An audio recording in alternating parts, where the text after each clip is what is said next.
चिंतन हो सदा इस मन में तेरा, चिंतन हो सदा इस मन में तेरा, चरणों में सदा तेरा ध्यान रहे। चाहे दुख में रहूं चाहे सुख में रहूं, ओठों पे सदा तेरा नाम रहे। सबसे पहले अपने शिव गुरु के चरणों में प्रणाम करती हूँ। आदि शक्ति माँ भवानी की चरणों में प्रणाम करती हूँ। साहब श्री हरेंद्रानंद उनकी धर्मपत्नी नीलम दीदी आनंद की चरणों में प्रणाम करती हूँ। मेरा प्रणाम अपने अपने चरणों में स्वीकार करें। समस्त गुरु भाई बहनों की चरणों में प्रणाम करती हूँ। मेरा प्रणाम अपने अपने चरणों में स्वीकार करें। मैं एक छोटी सी कथा लेकर आई हूँ। मेरी कथा अच्छी लगी तो वीडियो को लाइक करें, चैनल को सब्सक्राइब करें, कमेंट बॉक्स में हर हर महादेव लिखें। महादेव के नाम लिखने से बोलने से घर में जो भी संकट विपदा आती वो टल जाती। इसीलिए महादेव का नाम लिखे और बोले।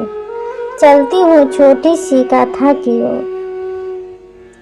एक छोटी सी गांव में सुरेंद्र नाम का व्यक्ति रहता। उसकी परिवार में पत्नी और 2 बेटी थी। सुरेंद्र बहुत मेहनती था, अपने परिवार में खुशी खुशी रहता था। एक दिन उसकी पत्नी की बीमारी की वजह से देहांत हो गई। अब सुरेंद्र बहुत सोचता कि मेरी पत्नी तो चल बसी, अब मेरी दोनों बेटियां मेरी जिंदगी है। अपने बेटियों को खूब पढ़ाता लिखाता सुरेंद्र बहुत मेहनत करता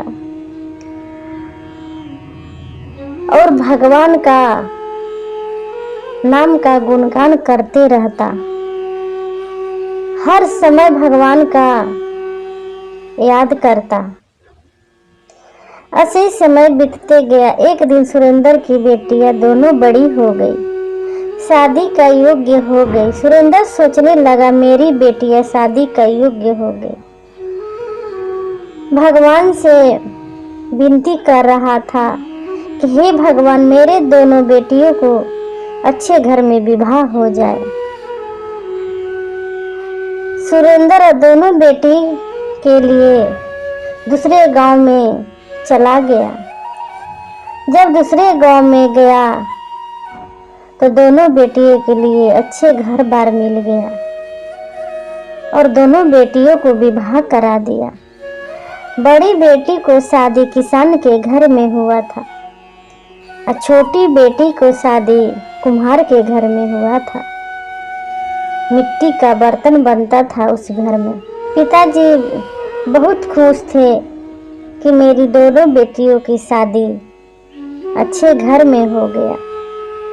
अब इधर पिताजी अपने घर में अकेले काम काज करते, हमेशा बेटी की तरफ मन दौड़ाते थे कि मेरी बेटियां क्या करती होगी, कैसी होगी। ऐसे ही समय बीतते गया। एक दिन सुरेंद्र सोचने लगा क्यों नहीं अपनी बेटी के पास जाऊं और अपने बेटी से मिलूं।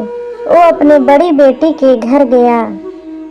जब बड़ी बेटी देखी तो पिताजी से कहने लगे, पिताजी इतना दिन के बाद आए।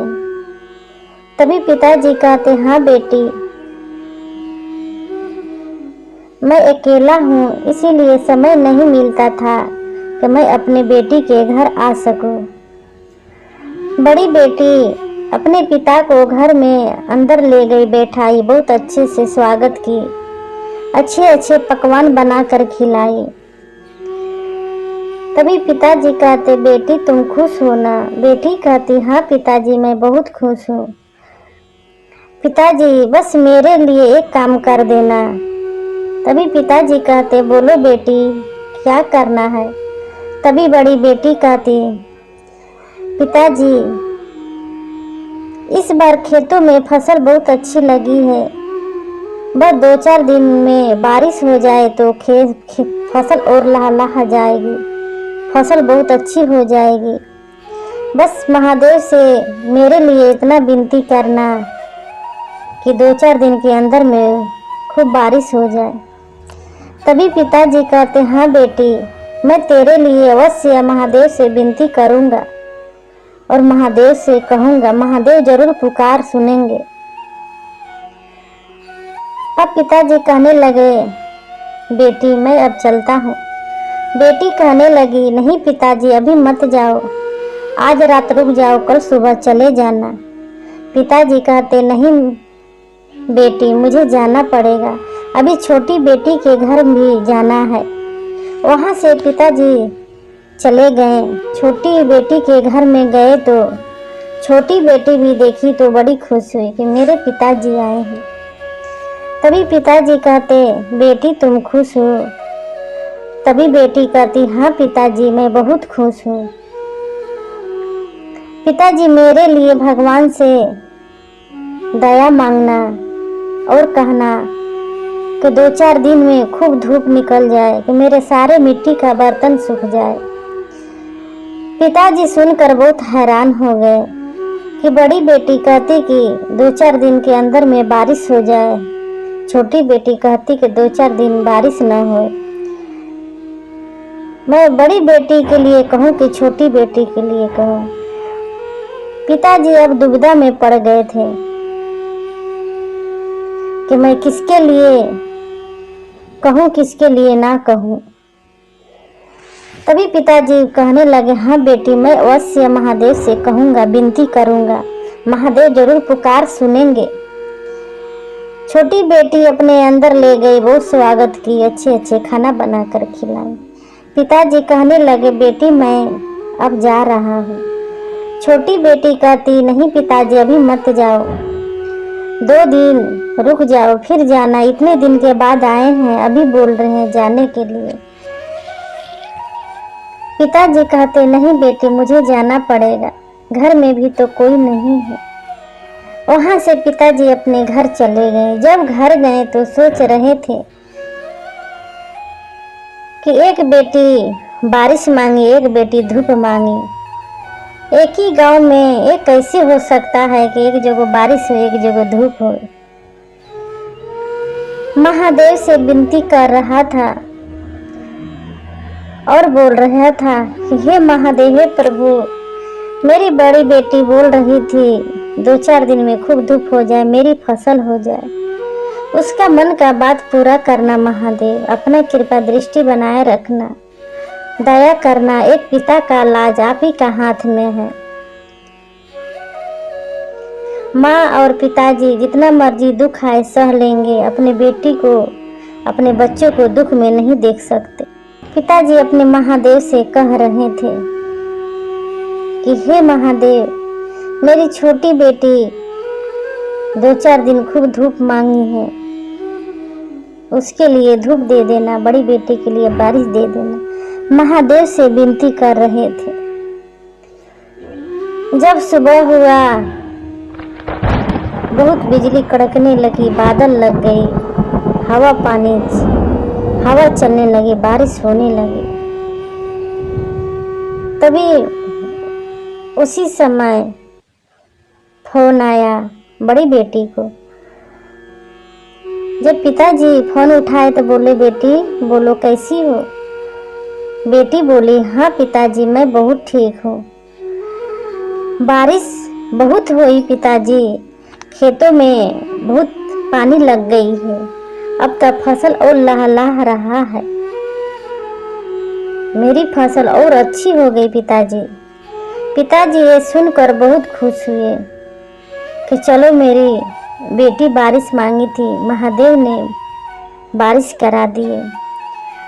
बाकी मेरी छोटी बेटी बहुत दुख होगी, अब तो बारिश हो गई होगी, उसका मिट्टी का बर्तन सूखा भी नहीं होगा, वो मेरी बेटी बहुत दुख में होगी। ये बात सोच रहे थे, तभी छोटी बेटी का फोन आ गया। पिताजी कहने लगे, हाँ बेटी तुम कैसी हो? छोटी बेटी कहती, हाँ पिताजी मैं बहुत खुश हूँ। पिताजी इधर बहुत अच्छी धूप हुई, मेरी सारी मिट्टी का बर्तन सूख गए।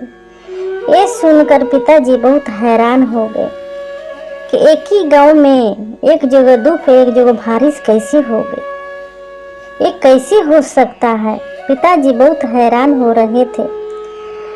फिर पिताजी मन में महादेव से कहने लगे, हे महादेव, हे भोलेनाथ, ये आप ही का लीला है, ये आप ही कर सकते हैं। एक गांव में एक जगह धूप, एक जगह बारिश, और कोई नहीं कर सकता। हे महादेव, आप मेरे लाज बचाए, लाज रखे। आपके चरणों में कोटि कोटि नमन करता हूँ। मेरे दोनों बेटियां बहुत खुश है आप ही के दया से और आप ही की कृपा से। देखिए मेरे महादेव सुरेंद्र पर दया किए और उन दोनों बेटियों पर दया किए और कृपा किए। देखिए महादेव से जो सच्चे भाव हृदय से जो मांगता है, निर्मल मन पवित्र होकर मांगता है, मेरे महादेव अवश्य पूरा करते हैं। बकर मांगने के लिए सच्चा भाव, सच्चा हृदय होना चाहिए। मेरे महादेव जरूर पुकार सुनते हैं। जैसे सुरेंद्र अपने बेटियों को लिए महादेव से मांगा, महादेव अवश्य पूरा किए। तो जब भी हम और आप महादेव से मांगे, चरणों में जाए और महादेव से मांगे, तो सच्चा भाव, निर्मल मन पवित्र होकर जाए और निर्मल मन पवित्र होकर मांगे। मेरे महादेव, मेरे शिव गुरु अवश्य पुकार सुनते हैं, अवश्य दया करते हैं। देखिए सुरेंद्र पर भी दया किए, सुरेंद्र भी खुश, सुरेंद्र की दोनों बेटियां भी खुश। तो आइए भगवान शिव को अपना गुरु बनाए, अपना जीवन में उतारे, अपना मन में उतारे। अब मेरे महादेव के चरणों में लगे रहे और जगे रहे। इस धरती पर मेरे महादेव जैसे, मेरे शिव जैसे कोई गुरु नहीं है। मेरे महादेव को गुरु बनाने में, मेरे शिव को गुरु बनाने में कोई खर्चा नहीं है, कोई बंधन नहीं है, कोई रोक टोक नहीं है। आप जैसे भी हैं, जहां भी हैं, आप शिव को गुरु बना सकते हैं। कोई खर्चा नहीं है, केवल मन का खर्चा है। उनको भाव देना है, प्रेम देना है, श्रद्धा देना है। वो तो भाव के भूखे हैं, प्रेम के भूखे हैं, श्रद्धा के भूखे हैं। वो तो कुछ मांगते नहीं हैं। तो आइए भगवान शिव को अपना गुरु बनाए, अपना जीवन में उतारे और मन में उतारे, और शिव के चरणों में लगे रहे और जगे रहे। आइए भगवान शिव को अपना गुरु बनाए, अपना जीवन धन्य बनाए, अपना जीवन सफल बनाए। मेरे महादेव मेरे गुरु भव से पार लगा देंगे। मैं अपनी कथा इसे समाप्त करती हूँ। मेरी कथा अच्छी लगी तो वीडियो को लाइक करें, चैनल को सब्सक्राइब करें। फिर मिलूंगी अगले वीडियो में। नमः शिवाय, नमः शिवाय, नमः शिवाय।